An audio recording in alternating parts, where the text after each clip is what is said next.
Good morning, good afternoon, good evening. Author, leadership, and team development speaker Joe Woodley coming to you from another Key Moments for Faith. Thank you for joining me on today's broadcast from coast to coast and around the world. I invite you to click on the subscribe button below, like this video, have open discussions. This channel is all about exalting God, edifying, and equipping the believer. So today, let's talk about Jonah. Wow, what a great story, what a powerful story, and also what a sad story. A wonderful ending, but also a sad ending at the same time. Let's get into it. So Jonah understood that the Israelites and the people of Nineveh were mortal enemies. He hated the Ninevites. There's a reason why Jonah ran when God called his name and told him to go to preach to these Ninevites. It wasn't because he was afraid of them. It wasn't because he was jealous of them. It was because he hated them. He viewed them as being undeserving of God's love, undeserving of God's compassion, undeserving of God's mercy because of what had happened with in between the Israelites and the Ninevites. He felt that they should suffer the ultimate penalty. He wanted them to be destroyed. That's why he ran. He said, okay, if you're saying that I'm the man for the job, well, guess what? I'm going to run the other way to ensure that these people are destroyed. That's how much he hated them. And of course, we know in the story that he tries to get away on a ship to go the other direction. A great storm comes. Jonah confesses that he's the cause of the storm. They throw him overboard. A great fish comes and eats him, spits him out on the shores of Nineveh. Isn't that exciting? So he's going the other direction. The fish takes him back where he's supposed to go. Isn't it interesting how God does that? You're trying to go the other direction because you don't really want to go there. And God will orchestrate things to take you exactly where you're supposed to go. So Jonah gets there. He preaches to these people. They get saved. The whole nation is saved. And what's the sad part of the end of the story is that Jonah still despises these people. Even after he had preached to them and they were saved, he still despised them. He was angry with God for making him go and speak to these people who he hated. And of course, God had to correct Jonah. He had to give him a little bit of a spanking and let him know that he's the one that creates all life. And these people were deserving of his love and his mercy just as much as the Israelites were. Isn't it so interesting that Jonah's journey is so much like our journey in many ways? Many of us come across situations in our lives where we have been hurt by individuals, we have been betrayed, we have been abandoned, things have happened. We don't feel that people are deserving of God's love. Maybe someone has betrayed you or hurt you and intentionally, and you look and you think to yourself, that person cannot possibly be deserving of God's love. And as a matter of fact, when that person comes to your mind, you don't necessarily pray for their redemption and their restoration. You pray that God will take care of that person, right? And so many ways our lives mirror what happened with Jonah. And then when we see that person is blessed and we see that that person is overcoming and we see that person in church and they're shouting all over the place or they're dancing all over the place or they're celebrating the goodness of God, and you get angry because you're thinking to yourself, how can they possibly do that after what they did to me? I hope that God will strike them down right now. God, do something to them. Well, what this particular event is demonstrating is that no one is against or is above God's love. No one is above God's restoration. No one is above God's redemption. Jonah is someone that we would look at today and call him something like a racist or a bigot. He was certainly prejudiced. He felt that he was better than these people because of his heritage and where he was from. And so those people that were over there were not deserving.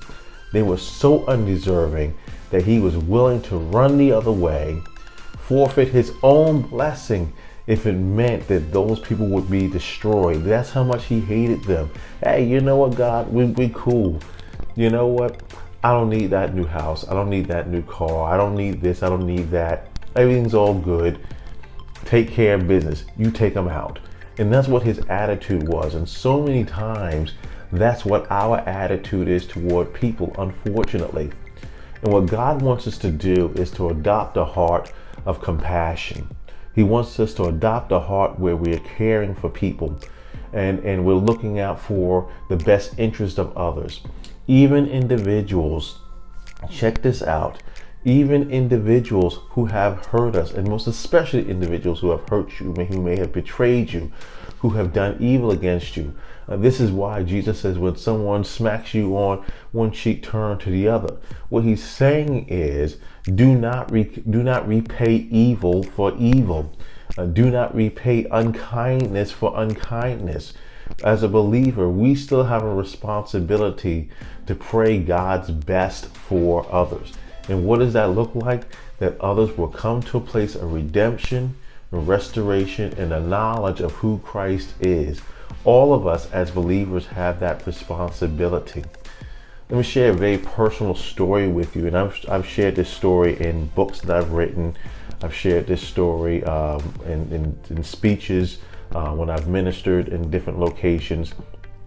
But years ago, I was a single dad for a number of years. And during this time, early on in those stages, my son's mother and I did not have a good relationship. I was raising him, and I was very, very angry toward her. I'm not going to get into all the details of why and everything, but I was angry toward her. And I did not have in my mind that she was deserving of God's blessings. I just didn't think that or feel that way at all.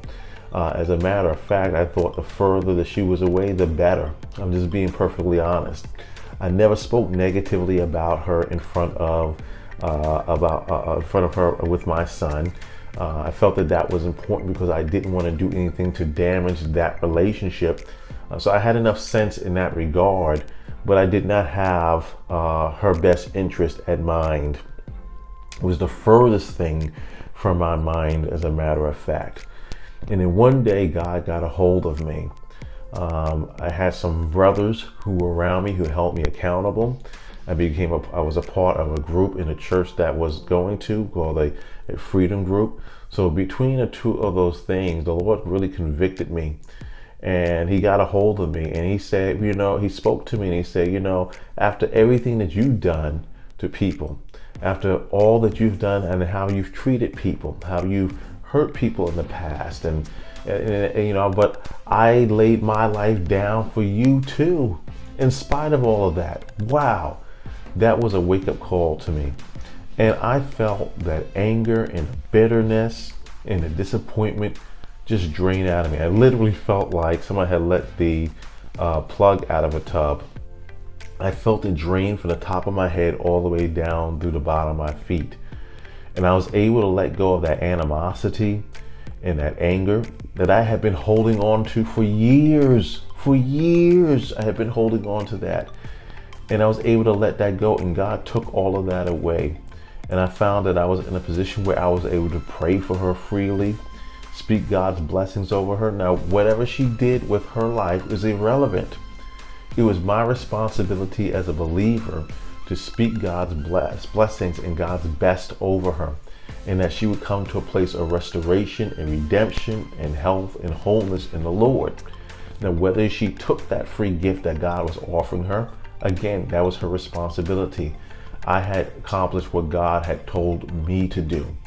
But as long as I held on to that anger and that bitterness and everything, that wasn't going to happen, and I wasn't going to do that. But when I did that, man, the blessings of the Lord that opened up over my life were amazing. So many times we're not receiving healings, and we're not being blessed, and we're not being opened up to the possibilities that God has for us, because we're holding on to that hatred or that hurt or that bitterness of what someone had done to us in the past, and we're not forgiving, and we're not loving. Or maybe we feel like we're better than that person, like Jonah. We feel like we're better than they are. I come from a superior class or a superior race. There may be prejudice in your heart that you don't know. I was at an event several years ago, and actually it was a men's event, and I had the opportunity to be one of the speakers there. It was such a blessing. And there was a gentleman that came to me, and he was in tears. He laid his head on my shoulder, that he was crying. It was an older white gentleman, and he told me, he said, "I've held racism in my heart for years." Confessed this to me. Had been in the same church with him, had worshiped in the same church, didn't know that.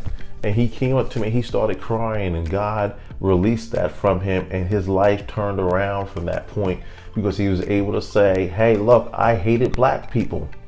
I've been in environments where I've had people who are black say, "I've hated white people," or whatever else.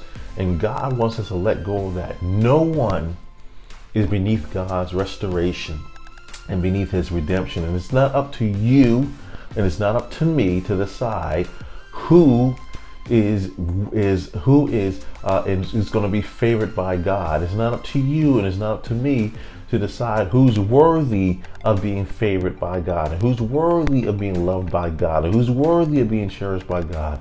He's the one that makes that decision. You love people no matter what. Now, loving them doesn't mean that you put yourself in a position of being hurt. It doesn't mean that you put yourself in a position where you're continuously smacked around, but you love that person. Pray for that person with all sincerity in your heart. I never pray for anybody when I don't, out of insincerity. And so God did that for me, and I know he can do that for you.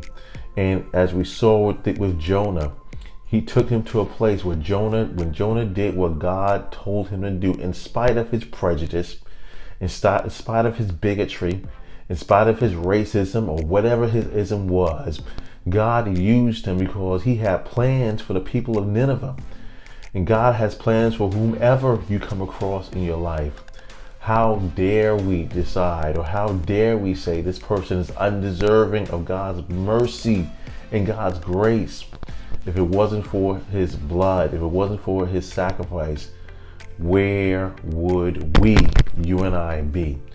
So I want to challenge you, I want to encourage you, as you go through the story of Nineveh, as you view these scriptures, see yourself in there. Is there something that you're not doing because you're secretly harboring hatred or bitterness or envy or racism or sexism or whatever ism is? Is there something that's in you that's preventing you from reaching someone because you feel that they're unworthy of it? If that is the case, I strongly urge you to turn it over to the Lord, so that he can use you to be a blessing to someone. Because the very place that you think you want to be may lie in, or may lie through, doing something or ministering to people that you feel that you're better than, or that you feel are as unworthy of God's blessings. All have sinned and fallen short of the glory of God. Every last one of us. So I encourage you, let go of whatever your bitterness is. Be obedient to God. He wants to bless someone through you. God bless you. Thank you for joining me on today's broadcast. Author, leadership, and team development speaker Joe Woodley. Join me on another broadcast here soon. God bless you. Have a fantastic day.